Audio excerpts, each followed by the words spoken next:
더 가까워지고 있었지요. 이렇듯 여러 가지 일이 생기면서 생각보다 장모님과 함께 사는 건 힘들지 않았습니다. 주변에서 친구들이 힘들지 않냐고 걱정하는데 불편한 건 정말 하나도 없었지요. 가끔 그런 건 있습니다. 장모님도 사위를 신경 쓰면서 장인어른과 같이 살았을 때의 민소매 옷을 안 입으시는데 저도 집안에서는 목 늘어난 티셔츠 차림으로 있지는 않는 정도였습니다. 그거야 서로를 위한 배려랄까요? 그러다 장모님과 어색해지는 일이 발생했습니다. 그건 참 어이없는 일이었지만 그래도 최대한 조심은 해야겠다 반성을 하게 된 계기가 됐지요. 언젠가 그날따라 더워서 맥주를 마시려고 편의점에 갔는데 장모님과 친하게 지내시는 분들이 편의점 앞 테이블에서 음료수를 마시고 있더군요. 저는 반가운 마음에 인사를 드리려고 다가갔습니다. 그런데 그 찰나에 이상한 얘기가 들려오기 시작했는데 귀 밝은 제 귀에 딱 레이더망에 포착이 되었지요. 둘이 좀 그렇지 않아? 사위랑 장모라고 하긴 좀 가깝단 말이야. 생각해봐. 아니 나도 사위가 있지만 사위랑 옷도 사러 가고 영화도 둘이 본다는 게 말이 돼? 맞아. 그건 그렇지. 처음엔 좀 그런가 보다 했는데 아니 점점 더 자주 지내는 것 같고. 그때 식당에서 밥 먹으면서 했던 말 기억나? 뭐 옷가게 갔는데 둘을 부부로 오해했대잖아. 그럼 당황해야 하는데 깔깔거리면서 웃는 거 보니까 좀 이상했어. 에이 설마 사위랑 가깝게 지내면 보기 좋지 뭘 그래. 설마 두 사람이 연애라도 할까봐 그러냐. 다들 걱정들 끄셔. 뭘 모르네?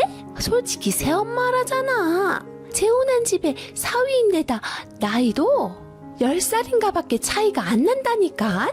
그러니까 사람들이 오해를 하지 안 그래? 아니 솔직히 우리끼리 하는 말이지만 누가 그렇게 사위랑 같이 붙어 다니냐? 불편해서 따로 다니지. 뭔가 두 사람 사이에 미묘한 분위기가 있으니까 그러는 거 아니야? 미묘한 분위기? 하긴 맨날 붙어 다니기 쉽지 않은데 그치? 게다가 집에서도 매일같이 지낼 거 아니야. 딸도 많이 바빠서 집에 잘 안 들어온다면서. 참으로 기가 막힌 말들이었어요. 장모님 친구분들의 이야기는 점점 이상한 길로 새어나가고 있었습니다. 전혀 예상치도 못한 오해였어요. 아무래도 모든 문제의 시작점은 장모님이 아내의 일부더머니였기 때문에 라는 생각이 들었습니다. 동네 사람들은 모두 다 알고 있는 사실이었으니까요. 그런데 문제는 그 얘기를 제 뒤에 있던 아내가 다 듣고 있었다는 것이었고 삽시간에 화르르 번지기 시작했습니다. 지금 저게 다 무슨 소리야? 혹시 우리 집 얘기야? 어머머, 아내는 장모님 친구분들의 얘기에 화가 나서 제가 말릴 새도 없이 그분들에게 다가갔습니다. 저기요, 어르신들, 다른 사람 얘기 함부로 하지 마세요. 누가 뭘 어쨌다고요? 모 눈에는 뭐만 보인다더니 정말 이상하신 분들이시네요. 우리 남편하고 엄마하고 어떻게 그런 오해를 하실 수가 있어요? 우리 하는 말 들었어. 아니, 말이 아빠란 말이지. 우리가 뭐 없는 말 지어서 한 줄 알아? 딸도 뭐가 느끼는 게 있으니까 우리한테 와서 화내는 거 아니야. 똑똑히 잘 알아도 남자 여자는 나이가 먹든 어리든 남자 여자요. 둘이 매일 붙어서 지내는데 아니 사람들이 오해를 안 하겠어? 참 기가 막혀. 수준 떨어지는 거 하고는 정말 말이 안 통하시네요, 어르신들. 남편분들이 다 바람 피워서 이혼하신 거 저도 아는데요. 그렇다고 티는 내지 마세요. 남자들을 믿기 어려우시겠지만 그렇다고 세상 모든 남자들이 다 그렇진 않다고요. 아시겠어요? 아내는 말을 하면서도 화가 나서 씩씩거렸습니다. 그 친구분들도 당황스러운 듯 말을 못하시다가 발끈하면서 두 팔을 걷어붙이고는 아내에게 삿대질을 하기 시작하더라고요. 이거 큰 싸움이 되겠다 싶어서 아내를 말리고 자리를 피하려 했습니다. 당신도 참 그런 말에 왜 신경을 써. 그냥 가자. 그래도 동네 어르신들인데 얼굴 붉히는 일이 있으면 안 좋을 것 같아서 말린 거였는데 황당했던 건 그런 제 반응이 이상하다면서 아내는 제 얼굴을 째려봤습니다. 뭐? 그냥 가? 아니 왜? 당신 여기서 이분들 앞에서 똑똑 솔직히 말해봐. 그런 거 아니라고 왜 말을 못해? 당연히 그런 게 아니니까 신경도 안 쓰는 거지. 당신까지 왜 그래? 남들이 하는 말 다 신경 쓰고 살면 어떻게 살겠어? 그러니까 제발 가자. 저는 아내의 등을 떠밀면서 그 자리를 벗어나려고 했습니다. 솔직한 심정으로는 그 어르신들한테 화를 내고 싶었다만 그런다고 뭐가 달라지겠습니까? 그리고 아니라고 말하는 그 자체도 얼마나 웃기냐 이겁니다. 기어코 저는 아내의 손을 끌어당겨서 집으로 왔죠. 하지만 집에 와서도 아내의 추궁은 계속됐습니다. 당신은 도대체 어떻게 행동을 하고 다니길래 그래? 저분들이 뭘 보고 그러는 거냐고. 내가 정말 살다 별 얘기를 다 듣네. 기운 빠져. 아내는 화를 내다가 주저앉았습니다. 어이가 없어서 한숨만 나오는 모양이었는데 전 열 좀 식히라고 얼음물 한 잔을 가져다 주며 손부채질을 해줬네요. 당신도 참, 아까도 말했지만 그런 걸 왜 신경 써? 우리만 떳떳하면 되지. 할 일 없는 분들 입방아에 오르는 게 어디 한두 번이야? 그냥 그런가 보다 하지 뭘 그래. 나중 되면 다 밝혀질 일인데. 저도 답답해서 한마디 했죠. 세상 사람들이 다 틀렸다고 해도 결국 진실은 밝혀지는 거 아니겠습니까? 그런 거에 일일이 대응을 하면 괜히 피곤하기만 하죠. 아내가 기운이 빠지는 모습을 보니 저까지도 기운이 빠지고 있었습니다. 같이 다니는 것만으로도 저런 소문이 만들어진다는 게 무섭기도 했습니다. 나 당신 믿고 엄마 믿어. 두 사람이 친하게 지내는 건 너무 좋은데 오해받을 정도로 친하게 지내는 건 안 될 것 같아. 오늘 정말 충격이다, 충격. 아내와 제가 지쳐서 얘기를 나누는데 하필 또 그 얘기를 장모님이 안방에 있다가 다 들으신 모양이었습니다. 분명 집에 안 계신 줄 알았는데 말이죠. 그게 다 무슨 말이야? 오해? 내가 사위랑 오해 살리를 했다는 거야? 그 옆에 있는 애들 다 어딨어? 아니 누가 그런 말도 안 되는 소리를 해? 장모님 계셨어요? 아니에요. 모르는 사람들이 그러는 거예요. 신경 쓰지 마세요. 미안해 엄마. 내가 흥분해서 그만. 엄마는 참어. 엄마까지 나설 필요 없어. 내가 이미 그분들한테 뭐라고 하고 왔으니까 다시는 그런 오해 안 하겠지. 장모님이 있는 줄도 모르고 말을 하던 저와 아내는 당황스러워서 장모님을 말려야 했습니다. 말도 안 되는 오해를 받아서 그런지 장모님은 하루 이틀 오해받은 거야 겨우 웃음으로 넘기긴 했지만 이젠 하다하다 더 이상 못 참겠다는 듯 얼굴이 빨개져 있을 정도로 화가 난 상태였죠. 정말 어쩜 사람들이 그러냐? 처음엔 그냥 허허 웃으면서 넘겼다지만 아주 막 나가네 그것들이. 장모하고 사위하고 친하게 지내는 게 뭐가 어때서? 지금 내가 우리 딸 새엄마라는 거 돌려가려고 못된 것들이 이딴 소문 만들어내는 거 아니냐고. 앞에서는 보기 좋다고 칭찬을 하더니 뒤에서는 그런 입에 담기도 못된 소문을. 참 할 일들 없나 보다. 가만히 있으니 아주 가만히로 보내 이것들이. 장모님은 화를 내면서 집 밖으로 나가셨습니다. 기분이 안 좋아 보여서 뒤따라 갈 수도 없었지요. 이래저래 다들 기분이 다운된 상태였습니다. 장모님은 그 사람들 집에 하나하나 쫓아가서 아작을 낸 상태였던지 한동안 그런 소문이 잠잠해지기는 했습니다. 사람들이란 참으로 이상하더라고요. 어디서 근거 없는 소문을 사실처럼 퍼뜨려 놓는 건지 저 역시 피가 거꾸로 솟았습니다. 그것 때문에 저는 그 일이 있은 뒤부터 장모님과의 둘만의 외출은 하지 않았습니다. 아니 못했죠. 병원에 가서도 모셔다 드리고는 주차장에 있다가 다시 차를 끌고 돌아왔습니다. 장모님이 그러자고 해서 저도 따른 것이었어요. 그 일 때문에 차에 둘만 있을 때에도 조금 어색해졌습니다. 아니 어색하다기보다는 사람들이 그런 오해를 한다는 것 자체가 싫었달까요. 어찌됐든 그렇게 사이가 점점 멀어져 가던 어느 날 아내에겐 더 큰 일이 터지고 말았습니다. 아내는 전화를 받자마자 음식을 하다가 조리도구를 내려놓더군요. 눈동자는 심하게 흔들렸고요. 부엌에서 음식을 만들던 아내가 너무 놀라는 말투로 전화를 받아서 저는 저절로 아내를 쳐다보게 되더군요. 뭐요? 누가요? 아니 세상에. 진짜예요? 잘 알아보고 전화하는 거 맞으세요? 아내의 목소리는 점점 작아졌지만 어딘가 모르게 굉장히 흥분하는 게 느껴졌습니다. 안 그래도 신경이 아내한테 가고 있었는데 아내의 입에서 남편이란 말이 나오자 저는 고개를 완전히 아내한테 돌리고 쳐다보고 있었습니다. 그러고도 아내는 한참 동안 통화를 이어나갔습니다. 지금 저 진짜 말도 안 되는 얘기 듣고 화도 안 나는데요. 지금 그 얘기들 다 누구한테 들으신 거예요? 직접 보셨다고요? 잘못 보신 거 아니세요? 그 얘기 책임지실 수 있으세요? 증거 있냐고요? 일단 전화 끊으세요. 제가 직접 확인해 볼 거니까요. 아내는 잔뜩 화가 나서는 증거가 있냐면서 소리를 쳤습니다.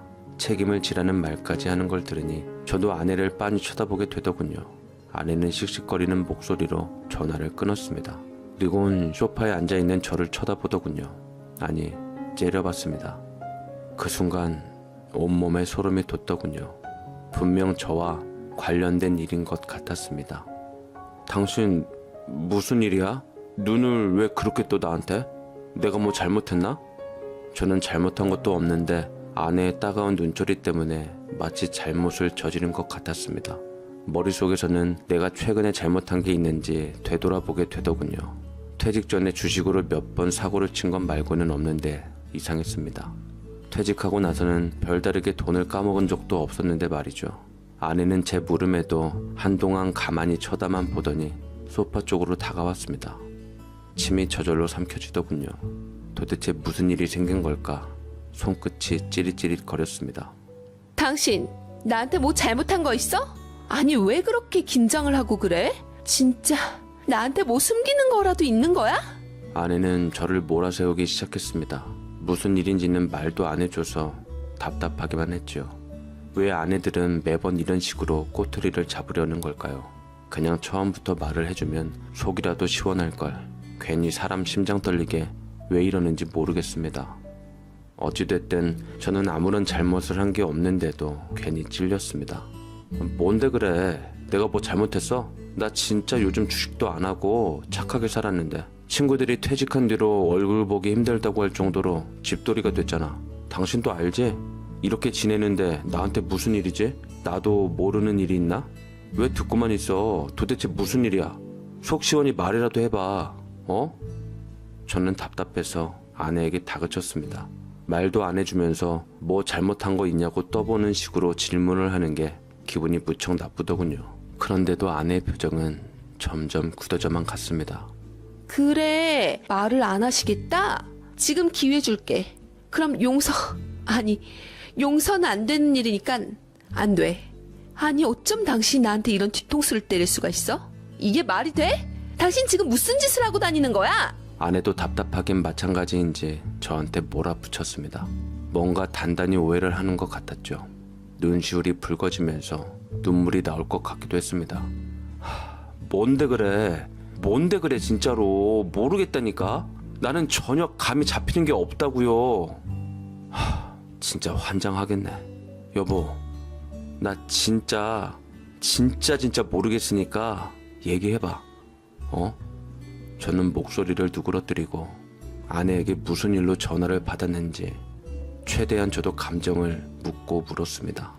내가 무슨 일인지 알아야 고백을 하든 잘못을 빌든 할 거였습니다.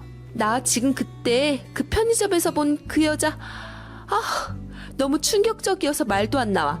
어쩜 당신이 나한테 이럴 수가 있어? 숙박 없어? 당신 진짜 말도 안 돼. 어떻게 나를 배신할 수가 있어? 뭐? 숙박 없어? 내가?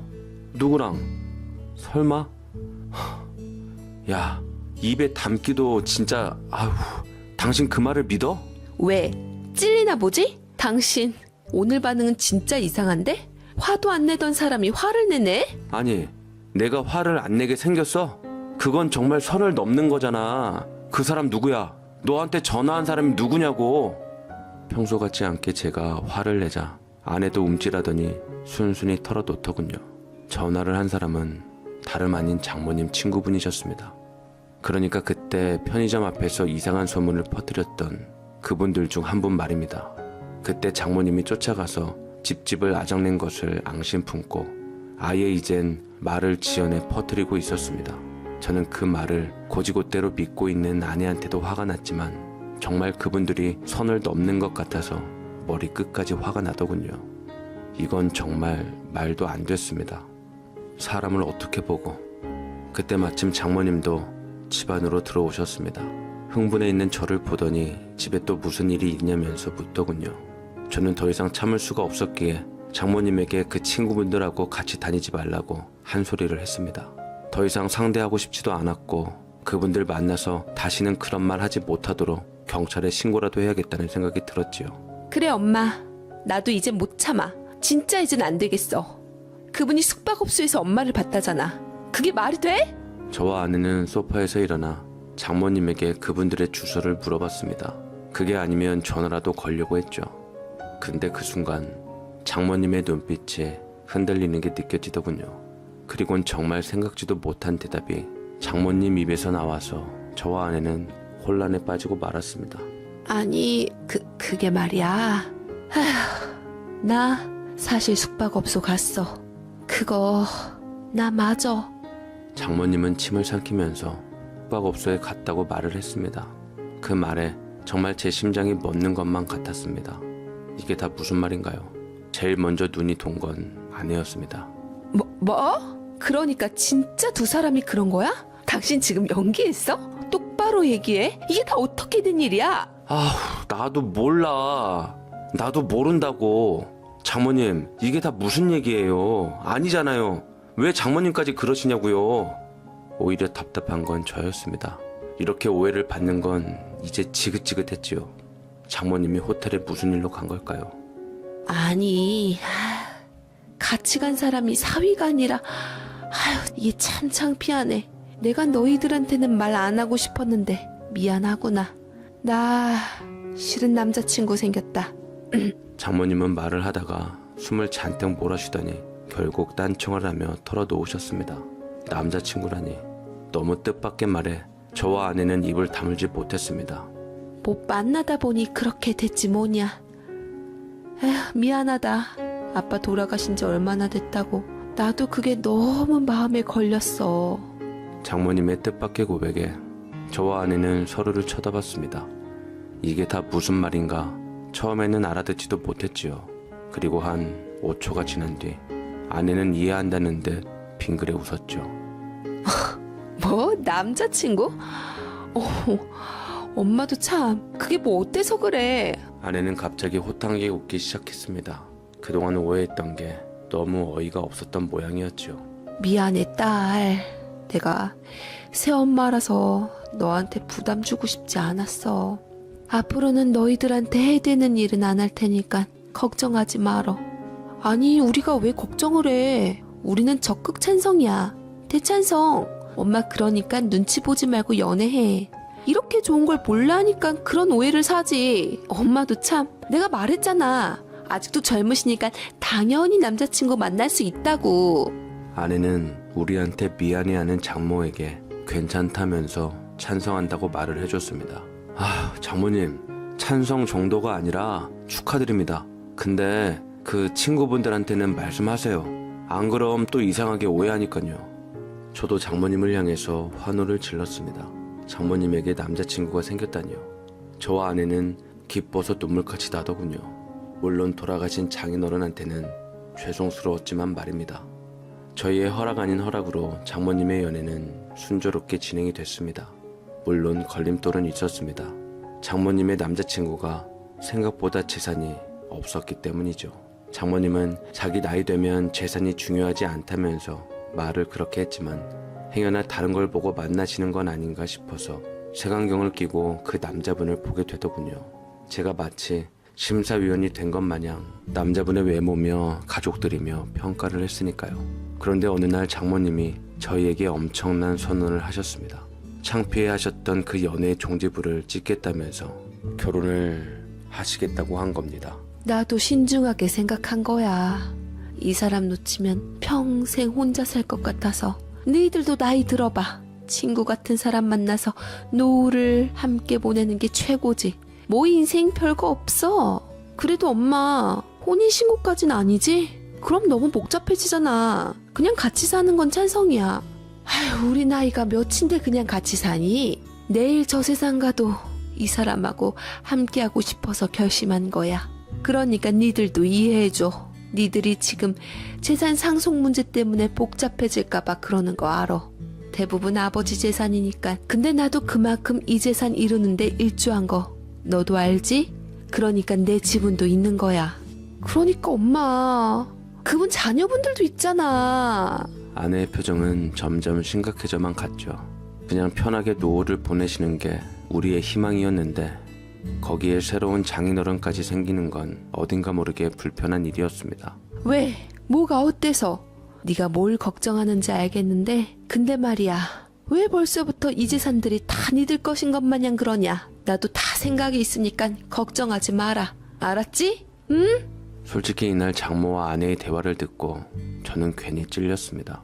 재산을 걱정하면서 결혼을 반대해왔던 저희들의 마음을 정확히 알고 계시는 것 같아서였습니다. 생각해보면 우리 재산도 아닌데 벌써부터 된다 안 된다 마치 우리 거인 마냥 하고 있는 게 말도 안 된다는 생각이 들었습니다. 맞네, 맞아. 장모님 말이 맞아. 그 어르신 보니까 믿음직스럽더라. 우리 그냥 축하드리자. 그날 이후 장모님은 남자친구분과 약식으로 새 혼식을 하셨습니다.